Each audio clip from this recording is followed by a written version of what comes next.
स्वामी, संसार का ये कैसा नियम है, जब इंसान सुख में होता है तो पूरी दुनिया उसके साथ खड़ी होती है, लेकिन जैसे ही उस पर बुरा वक्त आता है तो उसके अपने भी मुंह फेर लेते हैं। आखिर मुसीबत में इंसान अकेला क्यों रह जाता है? क्योंकि पार्वती, ये दुनिया परछाई की तरह है। जरा अपनी परछाई को देखो।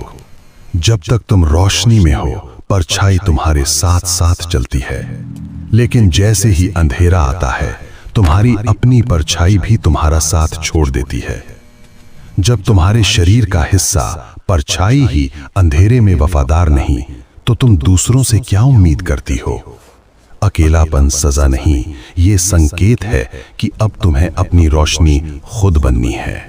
सत्य है प्रभु, अंधेरे में सब गायब हो जाते हैं, लेकिन दूसरा प्रश्न, सफलता मिलने से पहले इंसान को इतना तड़पना क्यों पड़ता है?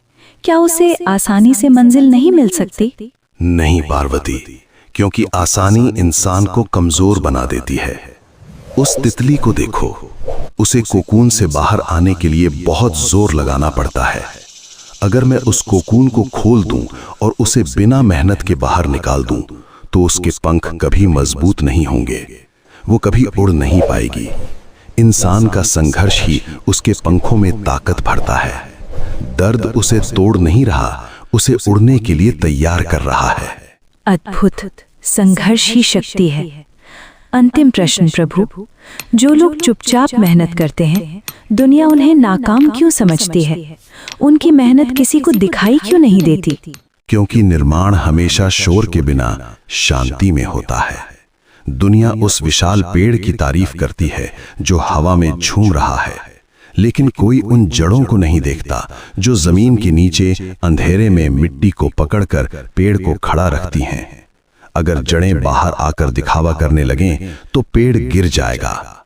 सफल व्यक्ति वो है जो जड़ों की तरह गुमनाम रहकर भी अपनी पकड़ मजबूत रखे।